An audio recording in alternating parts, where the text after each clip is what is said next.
The truth about Andrea Mowry: she didn't just design patterns. She helped define what modern knitting looks like today.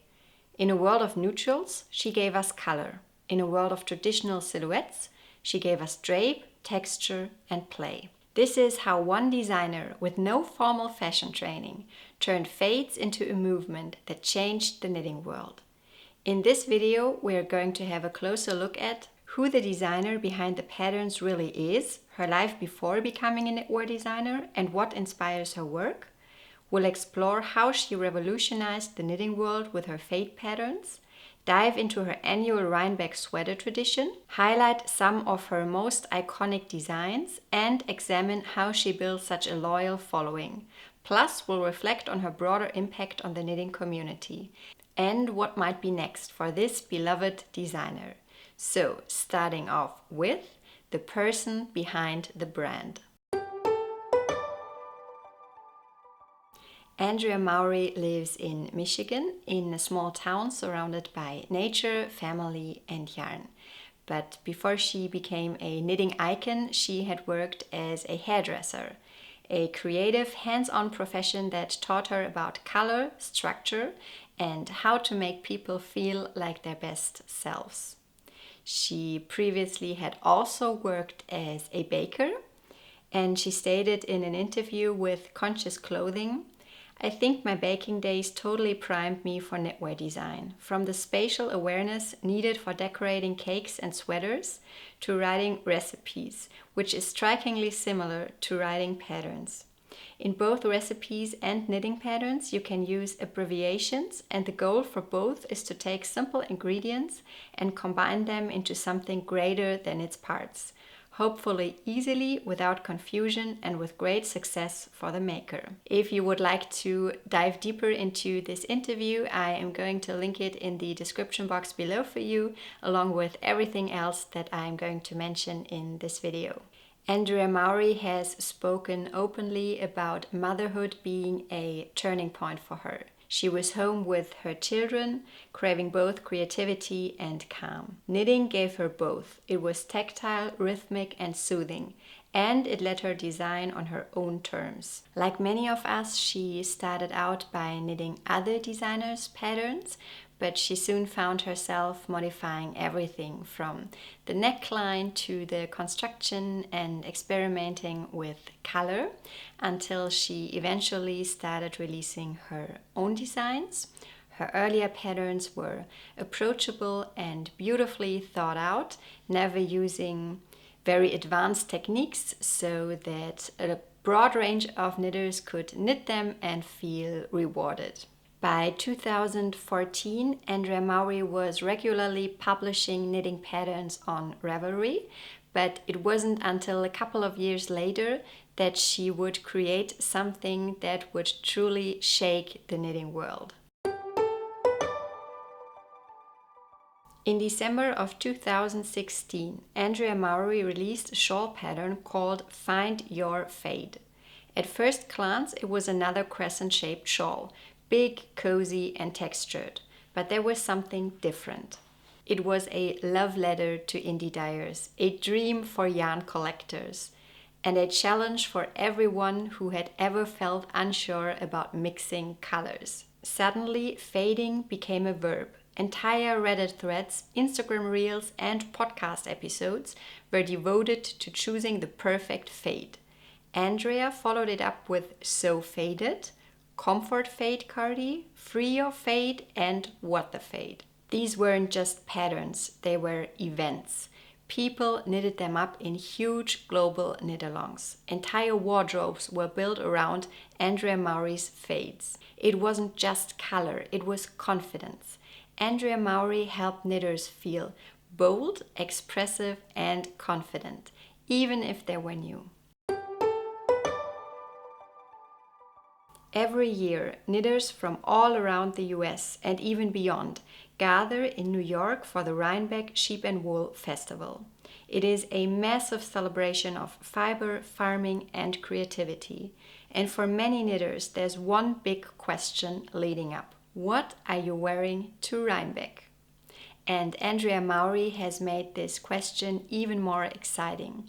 For several years in a row now, she has designed a sweater knitting pattern that is released just in time to be knitted before the festival and then worn during Rhinebeck. These Rhinebeck sweaters aren't just seasonal releases, they've become rituals. Patterns like the Throwback, a circular yoke cardigan with bold colorwork, became instant icons. It is cozy, approachable, and deeply nostalgic, just like the festival itself. The tessellated pullover, stone crop pullover, or her latest Rhinebeck sweater, the Framed, are just a few more examples.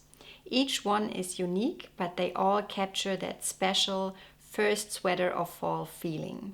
And even for those who can't make it to Rhinebeck, casting on one of Andrea's sweater knitting patterns and participating in the knit-along that is leading up to the Rhinebeck weekend has become a way of being part of this community. Like everything that Andrea designs, these sweaters are more than garments. They are moments.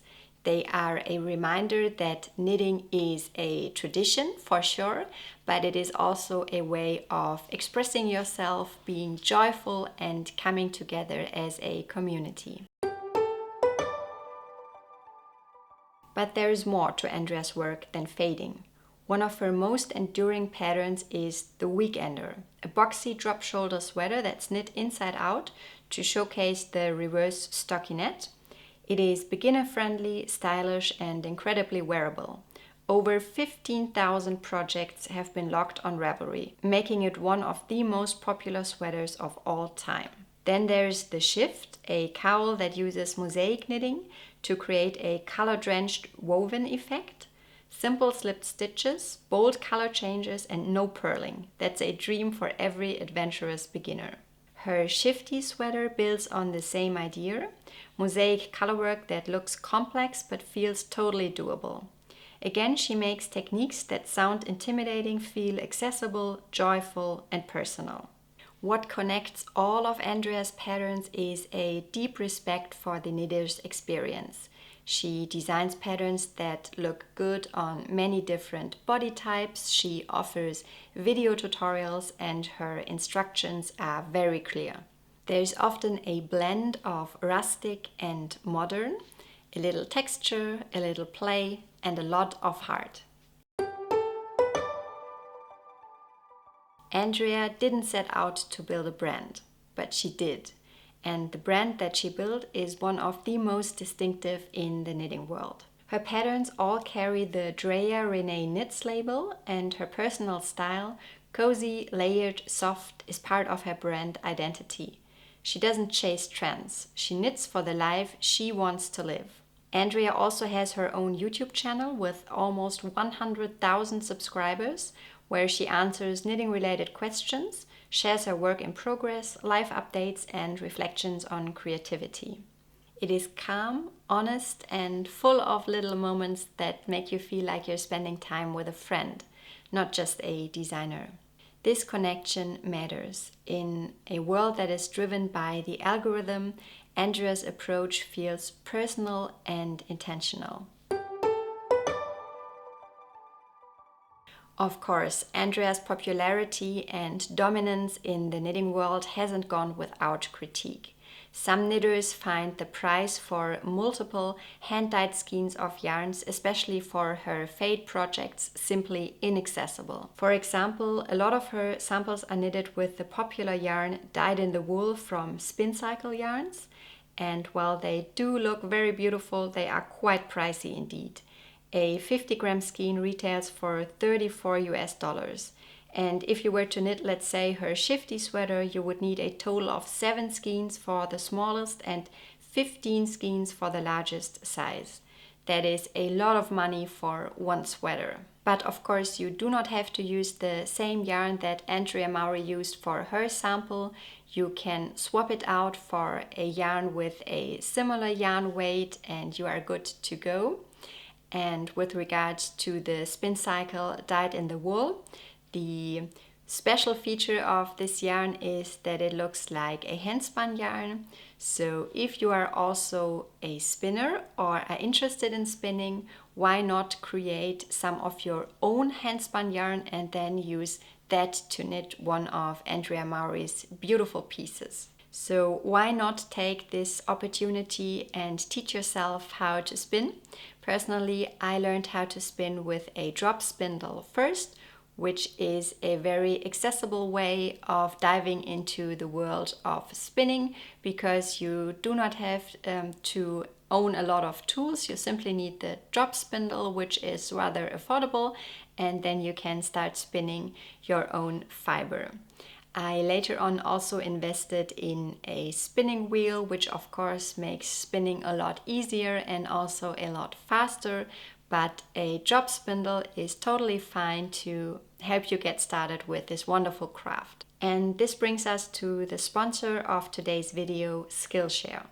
If you want to learn a new skill or improve your current skills, chances are that there is a class on Skillshare that teaches just what you are looking for. Skillshare is the largest online learning community for creatives, with thousands of classes led by industry experts across film, illustration, design, freelance, productivity, and more. Skillshare can help you take your career, skills, hobbies, passions, or side hustles to the next level. You can find a wide array of different classes on Skillshare. They have a crafts and DIY category where you can learn about various fiber arts like knitting, crochet, embroidery, or sewing. But they offer classes for all kinds of different topics, like building a minimalist capsule wardrobe or creative journaling. And if you would like to learn how to spin, there are 4 different classes on Skillshare that you can choose from. There is one class about the basics of spinning, 2 about learning how to spin with a drop spindle, and 1 about spinning with a wheel. The first 500 people to use the link in the description box will receive a 1-month free trial of Skillshare. Get started today, and thank you so much Skillshare for sponsoring this video. Back to Andrea Mowry. Despite the controversy regarding her yarn choices, even her critics admire her technical skill, her warmth, and her ability to inspire. Andrea gave knitters the permission to play. And even more importantly, she reshaped the way that designers interact with their communities, with transparency, joy, and a deep mutual respect. Andrea isn't slowing down. In the recent years, she has leaned more into worsted and bulky weight knits with satisfying textures and lots of wearability. She is still publishing knitting patterns regularly and is also hosting knit-alongs and filming her YouTube videos. Her legacy is already clear. She changed the color landscape of modern knitting. She empowered a generation of knitters to go beyond beige. And she brought emotion, comfort, and fun back into the way we design and make. Whether or not you have knitted a fade, whether or not you are feeling more confident with color, you have likely felt Andrea's influence. So, what's the truth about Andrea Mowry? She turned intuition into instruction. She turned color into community. And she turned a moment into a movement. By the way, I completely forgot to mention that I am wearing one of Andrea's patterns today. This shawl is called Boho Blush. It usually also contains a fringe that I opted to leave out for my own version here. The yarn that I used is naturally dyed by myself. I used cochineal to create this beautiful soft shade of pink. And I'm going to leave a link to my Ravelry project page in the description box in case you would like to have a closer look at my own version of the Boho Blush. Which one of Andrea Mowry's patterns have you knitted already? Please leave a comment, I would love to know. So this was part 2 of my Knitting Icons series, where I take one specific knitwear designer and feature it in a dedicated video. The first video was all about petite knit, so if you have not seen that one yet, I highly recommend that you check it out next, and I'll see you next time. Happy making! Bye guys!